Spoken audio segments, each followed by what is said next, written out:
Саламатсыңар қымбатты оқушылар, құтман күніңөр менен. Барыңарға денсаулық, жақшы маанай жана ийгиликтүү күн каалайман. Кыргыз адабияты сабагы. Бүгүн 7 айынын 4 күнгө жума. Сабактын темасы Сейтек эпосунун кыскача мазмуну. Сегодня тема урока краткое содержание эпоса Сейтека. Сабактын максаты, цель урока. Биринчи максат Сейтек эпосу боюнча кыскача маалымат алабыз. Первая цель — получим краткую информацию о эпоса Сейтека. Экинчи максат сүйлөө кептерибизди жана сөз байлыктарыбызды өстүрөбүз. Вторая наша цель — развиваем развитие речи и словарный запас. Үчүнчү максат эл жерди сүйүүгө, коргоого тарбияланабыз. Третья цель наша — учимся любить и защищать родину. Бул биздин максат болду. Эмесе өтүлгөн теманы кайталайбыз азыр жана эсиңерге салабыз. Итак, повторение по прошлой теме и вспоминание. Карагыла. Семетей Манас эпосунун канчанчы бөлүмү жана Семетей кимдин баласы? Чогуштейбиз балдар, вместе работаем. А Семетей какая часть эпоса Манаса и чей сын Семетей? Или просто чей сын? А Манас өлгөндө Семетейге канча болгон? Сколько было Семетею, когда умер Манас? А Семетейдин балалыгы кайда өткөн? Где прошло детство Семетея? А Семетей Таласка эмне үчүн келген? Почему Семетей приехал в Талас? Семетейдин апасынын аты ким? Как звали мать Семетея?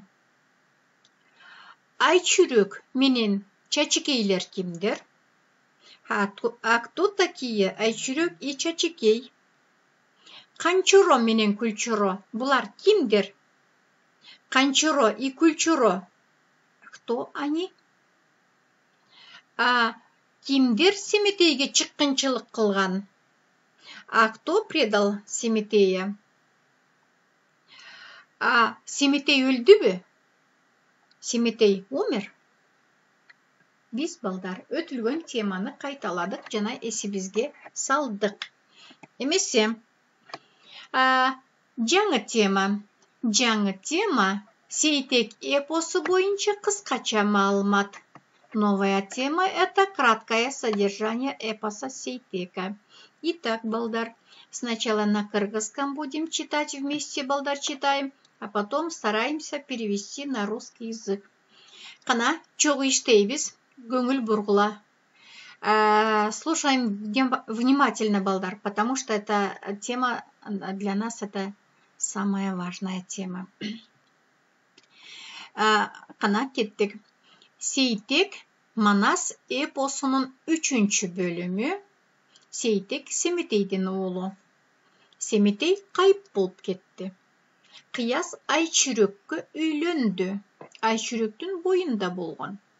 Кульчуронун далысынын кечирин кесип, жылкычыларга кул малай кылып коет. Бул кыяс болчу. Канчуро Чачекейге үйлөнүп, Таласка хан болот. Ал адилетсиз хан болду. Семетейдин элине, туугандарына кордук, зордук көрсөтө баштады. Айчүрөктүн толгоосу башталды. Кыяс бала меники эмес деген ой менен төрөтө турган кемпирлерге мындай дейт.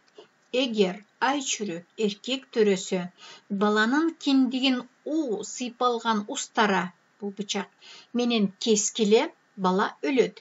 Эгер кыз төрөлсө, мага сүйүнчү айткыла, деп аларга көп алтын берет. Улантабыз.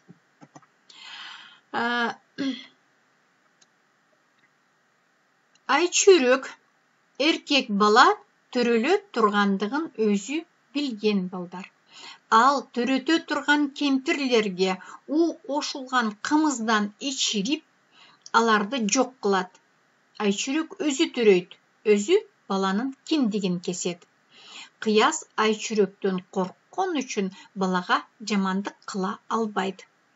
Жаңы төрөлгөн балага ат кое турган мезгилде кандайдыр бир карыя пайда болуп, аты Сейтек болсун деп көздөн кайым болот. Сейтек 12 жашка чыгат. Ал атасынын досу Карадөдөн, атасы Семетей жери талас экенин билет. Ал эли жерине кетмек болот. Айчүрөк болсо туткундагы Күлчорону, Семетейдин өзбек досу Момунжанды таап, дарылатат. Күлчоро күчүнө кирет. Күлчоро Кыязды өлтүрөт. Айчүрөк, Сейтек, Күлчоро болуп таласка келишет. Канчоро менен Чачыкейди жок кылышат.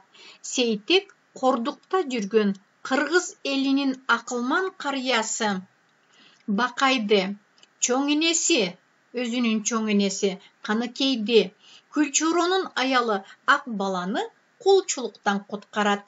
Эли Сейтекти хан шайлайт. Сейтек Акбермет деген кызга үйлөнүп, эли журту менен тынчтыкта, биримдик ынтымакта жашап калышат. Биз балдар кыргызча текстти окуп бүттүк.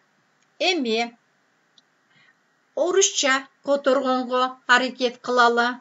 Карагыла балдар. Сейтек. Это третья часть эпоса Манас. Сейтек, сын Семетея. После смерти Семетея Кыяс женится на Айчүрөк, но Айчүрөк была в положении.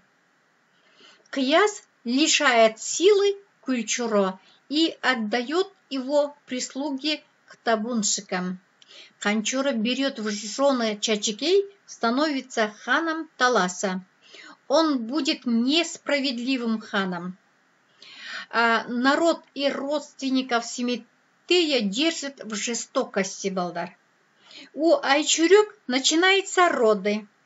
Кыяс мыслями, что этот ребенок не его, обращается к повитухам со словами: если Айчүрөк родить сына, пуповину мальчика отрежьте отравленным ядом ножом, он умрет.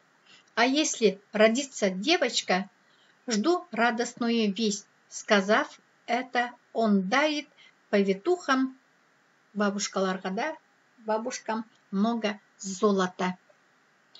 И дальше продолжаем бы. Улантабыз бы. Итак, балдар. Айчүрөк знала, что родить сына. Она поит бабушкаларды, да, или их отравленным кымызом и уничтожает их. Айчүрөк сама рожает и режет пуповину сыну. Боясь Айчүрөк, Кыяс не смеет причинить вреда ребенку. Когда подошло время дать имя новорожденному ребенку, невест откуда появляется старец и говорит: его имя Семетей, его имя Семетей, и балдар исчезает. Семетею исполняется 12 лет. Он узнает от друга отца Карадө, что его отец Семетей родом из Таласа. Он собирается на родину.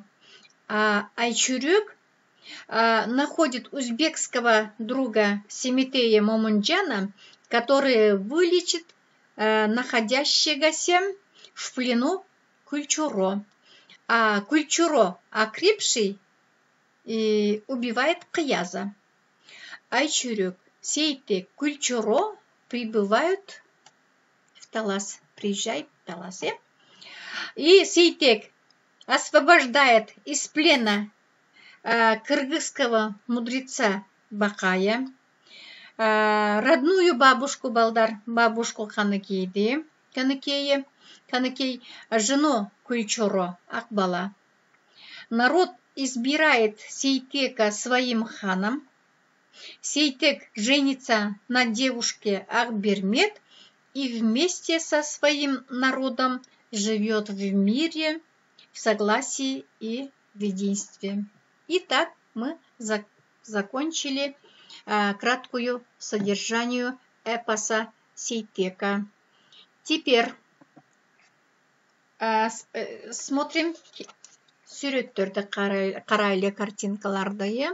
И мына көрүп турасыңар, бул ким экен? Это Манас. Андан кийин сын Манаса Семетей, сын Семетея Сейтек или внук Манаса Сейтек. Эмесе өтүлгөн теманы түшүндүк. Эгер тема силерге жаккан болсо, барыңарга чоң рахмат. Менимче кызыктуу болуш керек. Ошентип биз Манас эпосын толук бүттүк балдар. Манас Семетей Сейтек. Акыркы бөлүм бул Сейтек болчу. Эми үйгө тапшырма.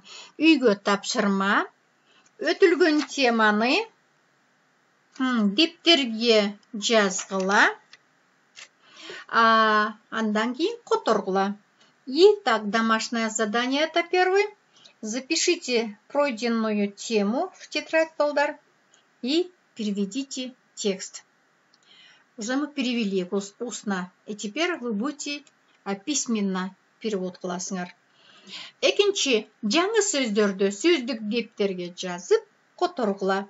Новые слова запишите в словарный тетрадь и переводите. Вам домашнее задание понятно, балдар?